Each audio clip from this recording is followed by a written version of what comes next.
Hi friends, welcome back to my channel. ಇವತ್ತು ನಾವು ಹಲಸಿನ ಹಣ್ಣಿನ ಗುಳಿಯಪ್ಪ ಮಾಡೋದು ಹೇಗೆ ಅಂತೇಳಿ ನೋಡುವ. ಕಳೆದ ವಿಡಿಯೋದಲ್ಲಿ ನಾನು ಹೇಳಿದ್ದೆ ಇದು ಹಲಸಿನ ಹಣ್ಣಿನ ಕಾರ್ನ್ ಶೇಪಿನ ಗಟ್ಟಿ ಮಾಡೋದು ಹೇಗೆ ಅಂತೇಳಿ. ಅದೇ ರೀತಿ ಇಲ್ಲಿ ಕೂಡ ಹಾಗೆ 8 ರಿಂದ 10 ಗಂಟೆಗಳ ಕಾಲ ನೆನೆ ಹಾಕಿದ ರೈಸನ್ನು ತಗೊಳ್ಳಿ.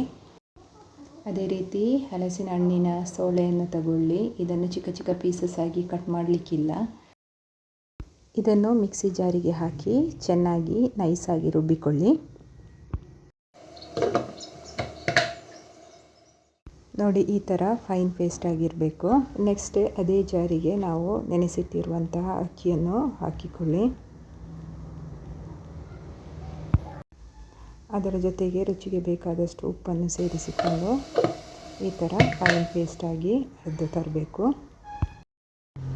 ನೆಕ್ಸ್ಟ್ ಅದಕ್ಕೆ ತುರಿದಿಟ್ಟಿರುವ ತೆಂಗಿನಕಾಯಿಯನ್ನು ಹಾಕಿ ಚೆನ್ನಾಗಿ ಮಿಕ್ಸ್ ಮಾಡಿಕೊಳ್ಳಿ. ನೆಕ್ಸ್ಟ್ ಗುಳಿಯಪ್ಪ ಮಾಡಲಿಕ್ಕೋಸ್ಕರ ಗ್ಯಾಸಲ್ಲಿ ಗುಳಿಯಪ್ಪ ಕಾವಲಿಯನ್ನು ಇಟ್ಟುಕೊಳ್ಳಿ. ಕಾವಲಿ ಬಿಸಿಯಾದಾಗ ತುಪ್ಪ ಹಾಕಿಕೊಳ್ಳಿ.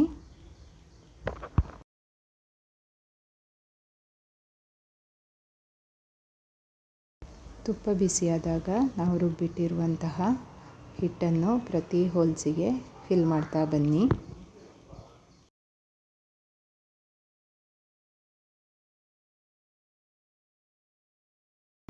ಪ್ರತಿ ಹೋಲ್ಸ್ ಫಿಲ್ ಆದ ನಂತರ ಮುಚ್ಚಳ ಮುಚ್ಚಿಟ್ಟು ಬೇಯಿಸ್ಕೊಳ್ಳಿ. ನೋಡಿ, 1-2 ನಿಮಿಷ ಆದ ನಂತರ ಇದನ್ನು ಫ್ಲಿಪ್ ಮಾಡಿಕೊಳ್ಳಿ. ಈ ಥರ ಫ್ಲಿಪ್ ಮಾಡಿದರೆ ಆಯಿತು.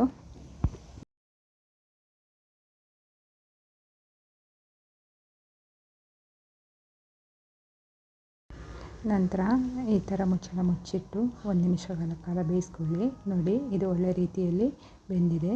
ಇದನ್ನು ಸರ್ವಿಂಗ್ ಪ್ಲೇಟಿಗೆ ಟ್ರಾನ್ಸ್ಫರ್ ಮಾಡಿಕೊಳ್ಳಿ.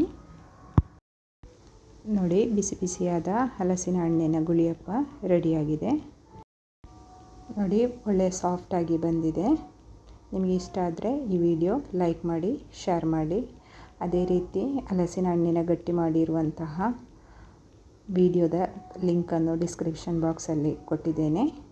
ಇದುವರೆಗೆ ನನ್ನ ಚಾನಲ್ ಸಬ್ಸ್ಕ್ರೈಬ್ ಮಾಡದವರು ಸಬ್ಸ್ಕ್ರೈಬ್ ಮಾಡಿ, ಪ್ಲೀಸ್ ಸಬ್ಸ್ಕ್ರೈಬ್ ಮಾಡಿ. ಹಲಸಿನ ಹಣ್ಣಿನ ಇನ್ನೊಂದು ವಿಡಿಯೋದ ಜೊತೆಗೆ ನೆಕ್ಸ್ಟ್ ವಿಡಿಯೋದಲ್ಲಿ ಮೀಟ್ ಆಗುವ. Bye bye. Thank you.